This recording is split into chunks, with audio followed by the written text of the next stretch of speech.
صدر Donald Trump نے کہا ہے کہ وہ پاکستان اور بھارت کے ساتھ مل کر مسئلہ کشمیر کا کوئی پرامن حل تلاش کرنے کی کوشش کریں گے۔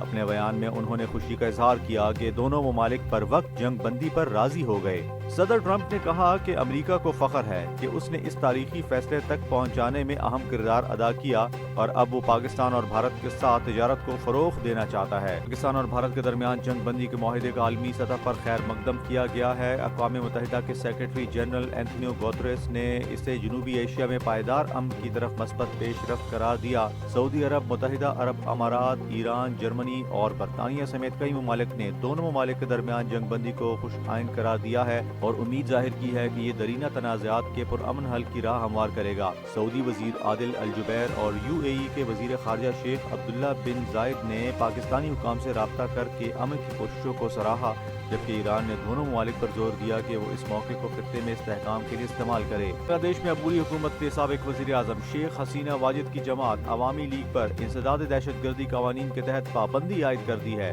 سرکاری ذرائع کے مطابق عوامی لیگ کی سرگرمیاں مقدمے کی سماعت مکمل ہونے تک معطل رہیں گی۔ عبوری حکومت نے انٹرنیشنل کرائمز ٹریبیونل ایکٹ میں بھی ترمیم کی منظوری دی ہے، جس سے سیاسی جماعتوں اور اداروں پر قانونی کارروائیوں کی راہ ہموار ہوگی۔ دوسری جانب عوامی لیگ نے حکومت کے اس فیصلے کو سیاسی انتقام قرار دیتے ہوئے سختی سے مسترد کر دیا۔ وزیر اعظم شہباز شریف کا قوم سے خطاب میں انہوں نے کہا کہ دشمن کی جارحیت کا منہ توڑ جواب دے کر ہم نے ایک باوقار قوم ہونے کا حق ادا کر دیا۔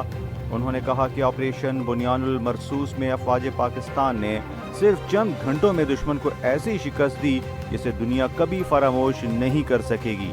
وزیر اعظم نے general Syed Asim Munir, air chief Zaheer Babar, naval chief Naveed Ashraf سمیت تمام جوانوں اور افسران کو خراج تحسین پیش کیا۔ انہوں نے کہا کہ یہ کامیابی پوری قوم کی ثابت قدمی اور اللہ کی نصرت کا نتیجہ ہے۔ وزیر اعظم نے اتوار کو یوم تشکر منانے اور مساجد میں اجتماعی دعاؤں کا اہتمام کرنے کی اپیل کی۔ ترجمان دفتر خارجہ شفقت علی خان نے بھارتی سیکرٹری خارجہ کے جنگ بندی خلاف ورزی کے الزامات کو سختی سے مسترد کرتے ہوئے کہا ہے کہ پاکستان جنگ بندی معاہدے پر مکمل دیانتداری سے قائم ہے۔ انہوں نے کہا کہ بھارتی افواج کی اشتعال انگیزی کے باوجود پاکستان نے ہمیشہ ذمہ داری اور تحمل کا مظاہرہ کیا ہے۔ ترجمان نے مزید کہا کہ کسی بھی مسئلے کو میدان میں اشتعال کے بجائے متعلقہ سطح پر رابطہ کاری کے ذریعے حل کیا جانا چاہیے تاکہ خطے میں امن قائم رہے۔ کابل میں پاکستان، چین اور افغانستان کے درمیان پہلے سہ فریقی مذاکرات منعقد ہوئے۔ تینوں ممالک نے خطے میں اقتصادی تعاون بڑھانے، تجارتی روابط کو مستحکم کرنے اور سلامتی کے میدان میں شراکت داری کو فروغ دینے پر اتفاق کیا۔ اجلاس میں سی پیک منصوبے کو افغانستان تک توسیع دینے کے عزم کا اعادہ بھی کیا گیا۔ پاکستانی وفد کی قیادت نمائندہ خصوصی برائے افغانستان محمد صادق نے کی، جنہوں نے چینی نمائندے کے ہمراہ افغان وزیر تجارت سے تفصیلی ملاقات بھی کی۔ تل ابیب میں ہزاروں اسرائیلی شہری سڑکوں پر نکل آئے اور غزہ پر جاری جنگ کے خاتمے اور اسرائیلی یرغماریوں کی رہائی کے لیے مظاہرے کیے۔ مظاہرین نے وزیر اعظم بنیامین نیتن یاہو پر الزام عائد کیا کہ وہ ذاتی سیاسی مفاد کی خاطر جنگ کو طول دے رہے ہیں اور اسرائیل کو بحران میں دھکیل رہے ہیں۔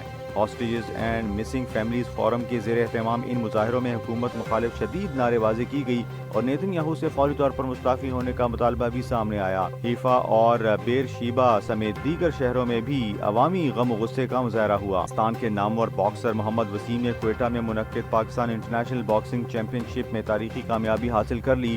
محمد وسیم نے ورلڈ ٹائٹل فائٹ کے سنسنی خیز مقابلے میں کیوبا کے تجربہ کار باکسر کو ناک آؤٹ کر کے نیا عالمی چیمپئن بننے کا اعزاز حاصل کر لیا۔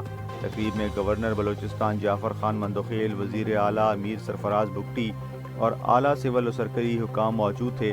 گورنر نے کہا کہ محمد وسیم کی یہ فتح پاکستان اور بلوچستان کے نوجوانوں کے لیے ایک روشن مثال ہے اور ہمیں فخر ہے کہ ہم نے عالمی سطح پر اپنی صلاحیتوں کا لوہا منوایا۔